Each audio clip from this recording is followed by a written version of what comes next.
সাদার উপর হালকা ধূসর ছোপ, আকারে পাহাড়ের মতোই। নাম তার সাদা পাহাড়। সাদা পাহাড়ের মালিক অবসরপ্রাপ্ত প্রকৌশলী আনোয়ারুল ইসলাম। তার ডাক পেলেই আদর নিতে ছুটে আসে শান্ত প্রকৃতির ফ্রিজিয়ান জাতের এই ষাঁড়টি।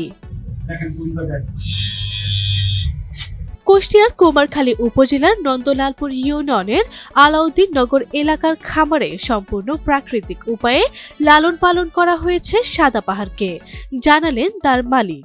আমার ন্যাচারাল যে খাবারগুলো, আমি ওকে কোনো কৃত্রিম কোনো খাবার খাই না। ন্যাচারাল তুলার ভুসি, খেসারির ডাল, নেপিয়া পাখতুন, এই ঘাসটাই বেশি খাইছে। এই জাতীয় খাবার করে ওকে বড় করা। চাকরির কারণে আনোয়ারুলের 2 সন্তান বাড়িতে থাকেন না, তাই জীবনের অবসর সময়ে কথা বলার সঙ্গী পান না তিনি। তাই তো সাদা পাহাড়ের সঙ্গে কাটে তার দিনের বেশিরভাগ সময়। সাদা পাহাড়কে তিনি আদর যত্ন করেন সন্তানের মতোই। এদেরকে আদর পরে দেখা যাচ্ছে কাছে চলে আসে। এই যে অনুভূতিরা, আমার তো ছেলে থাকলেও ছেলেরা কাছে নাই, তাদের সাথে গল্প করতে পারেন। এর সাথেই বসে বসে গল্প করি, কথা বলি, আদর করি।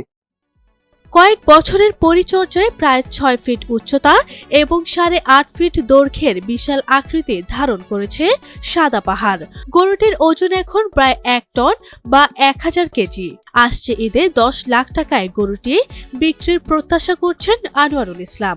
গ্রামের মানুষ ওই রকম ডিজিটাল সিস্টেম, আমরা ওজন করার সিস্টেম নাই এখানে। তারপরও আনুমানিক চোখের যে পছন্দ বা ব্যাপারী বা কষায় যারা যে ধারণা দেয়, তাতে 1 টন অর্থাৎ 1000 কেজি মিনিমাম ওজন হবে। আর লম্বা যে পিছনের থেকে মুখ পর্যন্ত লম্বা 8.5 ফিট, হাইট আগারানে খুব সোজাসুজি, চুল সোজাসুজি 6 ফিট। আর মাঝে যে এই আগা পায়ের পিছনে যে এখানে বেড় আছে 7 ফিট 4 ইঞ্চি। মাঝে যে ভুঁড়ি সোজাসুজি মাঝে মিডিল পর্যন্ত বেড় আছে 8 ফিট 4 ইঞ্চি কি 3 ইঞ্চি। আর পিছনে প্রধানের হাইট 5 ফিট 2 ইঞ্চি। আর ডেতে 600 টাকা খরচ হবেই। এবছর উপজেলায় কোরবানির ঈদের জন্য প্রায় 22,400টি পশু প্রস্তুত করা হয়েছে।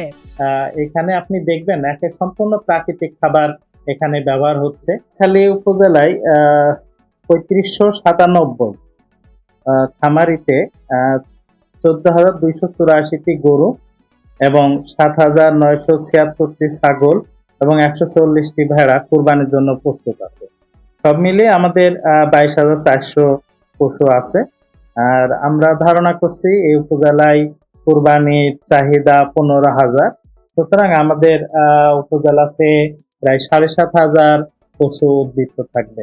কুমারখালীতে পালন করা পশু বিক্রির জন্য 3টি সাপ্তাহিক হাট প্রস্তুত করা হয়েছে। নিরাপদে পশু বেচা কেনার জন্য নিরাপত্তা জোরদার সহ সকল ব্যবস্থা গ্রহণ করার কথা জানালেন প্রশাসনের এই কর্মকর্তা। এই পশু বিক্রয়ের জন্য কুমারখালীতে 3টি বড় হাট রয়েছে। এই হাটগুলিতে পর্যাপ্ত নিরাপত্তা নিশ্চিত করেই আমরা এবছর কোরবানির যে বাজার সেটি আশা করি সুসম্পন্ন করতে পারবো এবং ক্রেতা তার পছন্দসই পণ্য সঠিক দামে যেন সেখান থেকে ক্রয় করতে পারেন, নিরাপত্তা নিশ্চিত করে এই বিষয়ে উপজেলা প্রশাসন, উপজেলা প্রাণী সম্পদ দপ্তরের সঙ্গে সমন্বয় সাধন করে তাদের কাজ করতে পারেন। কোরবানির বাজারে কুষ্টিয়ার কুমারখালীতে গরুর চাহিদা এবছর ব্যাপক, জানালেন কুমারখালী উপজেলার প্রাণী সম্পদ কর্মকর্তা।